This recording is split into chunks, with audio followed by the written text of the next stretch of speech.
सवाल मत पूछिए, ये ज़िंदगी है। मुझे याद है बचपन में स्कूल में जो बहुत होशियार बच्चे होते थे वो टीचर से सवाल पूछते थे। मैं तो उल्टे टीचर का जवाब देने के लिए भी कतराती थी। पर अब क्यों सुबह उठते ही ढेर सारे सवालों से घिर जाती हूँ। सपने में भी अलग अलग व्यक्ति की सूरत में लोग आकर सवाल पूछते हैं। ज़िंदगी से सवाल पूछते हम थक से गए हैं, फिर भी हम प्रश्नवाचक चिन्ह लिए रोज़ सफ़र पे निकल पड़ते हैं। ऐसा क्यों हो रहा है मेरी ज़िंदगी में? मैं तो सबका भला चाहता या चाहती हूँ, फिर मेरे परिवार के साथ ही ये अन्याय क्यों? मैंने तो कभी किसी का बुरा नहीं चाहा, फिर मेरे साथ बुरा क्यों हो रहा है? ज़िंदगी खामोश रहती है और इंतज़ार करती है कि हम कब थक कर चुप हो जाएं, और हमारे खामोश होते ही वो झट दूसरा सवाल पकड़ा देती है ना विचित्र बात? ज़िंदगी नाम के इम्तिहान में जहाँ सवाल तो हैं पर आपको जवाब नहीं बताए जाते।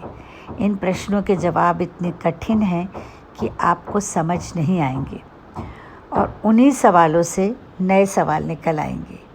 तमाम अच्छी डिग्रियों के बाद अच्छी नौकरी मेरे हाथ क्यों नहीं? कितना सादा सवाल है, पर इसका जवाब नहीं मिलता। हमारा प्रिय कल तक हमारे साथ हंस बोल रहा था, आज हमारे बीच नहीं। आप ये भी नोटिस कीजिए, सवाल जवाब की मुठभेड़ में ज़िंदगी ऐसे समय हमें तन्हा छोड़ देती है, शायद इसलिए कि आप चिंतन करें, मंथन करें और हल स्वयं निकालें। कुछ हैरान परेशान पंडितों ज्योतिषियों के पास दौड़े चले जाते हैं। पंडित जी कहते हैं पिछले जन्म के दुष्कर्म है, पश्चाताप के लिए फलां पूजा कीजिए। जाने वाला तो चला गया, पर आगे की शांति के लिए आप यज्ञ हवन पुण्य में डूब जाते हैं। ज़िंदगी व्यंग से मुस्कुराती है। मैं जान गई हूँ कि वो क्या कह रही है, कि तुम मोहब्बत करना भूले से जा रहे हो, खुद से और लोगों से। क्या मन्नतों के धागे नहीं बांधे गए मंदिर मस्जिद गुरुद्वारे में? तो फिर हमें वो क्यों नहीं मिला?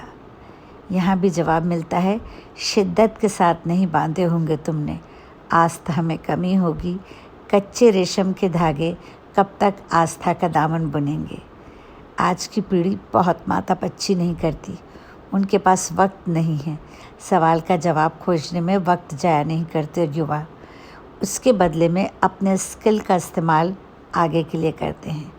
जॉब छूटने पर उसका शोक नहीं मनाते, झट दूसरा जॉब ढूंढने लग जाते हैं। ब्रेकअप होने के बाद पक्की मोहब्बत के देवदास नहीं बनते, क्योंकि ज़िंदगी यही कहने की कोशिश करती है, भाई कब तक उदासी का दामन पकड़े रहोगे, अब तो आगे बढ़ो।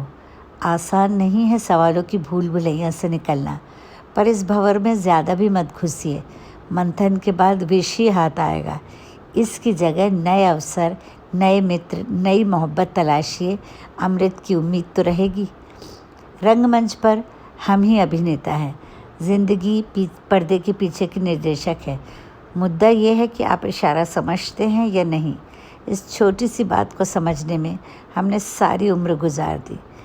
ज़ौक़ साहब फरमाते हैं कि लाई हयात आए, कज़ा ले चली चले, अपनी खुशी ना आए ना अपनी खुशी चले।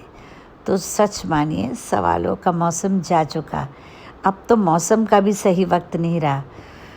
तो फिर जिन बातों का कोई आधार नहीं, फिर सवाल कैसे? बस एक ही सवाल है जो हम हमारे प्रियजनों से पूछ सकते हैं, जिसका जवाब हमें नहीं, ज़िंदगी को नहीं, हमें देना है। और क्या कह रही है ज़िंदगी? सो बहते रहिए। मन में थोड़ी बेचैनी तो रहेगी, पर कोई दूसरा बेचैनी कम भी तो नहीं कर सकता। प्रश्न पूछते मन को थपथपा के सुला दीजिए, ये लोरी गाकर। हर बार क्या गिला करूँ तुझसे ज़िंदगी, हर बार क्या गिला करूँ तुझसे ज़िंदगी। अब की छोड़ दी कश्तियाँ मैंने भी समंदर में। खुद को बहते देखना बेहद खूबसूरत है। हर वक्त क्या साहिल पे छप छप करना। थोड़ा डर तो लगेगा, लाइफ जैकेट की उम्मीद भी मत करना। आँख बंद कर लेना, खुद को लहर में छोड़ देना। ज़माना हैरान है, देख रहा है, शोर मचा रहा है, देखो वो अकेले बहे जा रहा है। दुनिया को तो आदत है झुंड में रहने की, अकेला उन्हें भला नहीं लग रहा।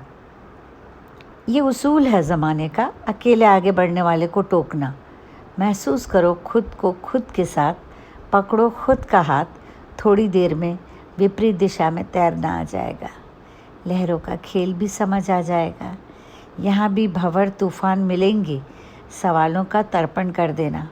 लहरों को आपकी देह से सरोकार नहीं, दिल की उथल पुथल से वास्ता नहीं।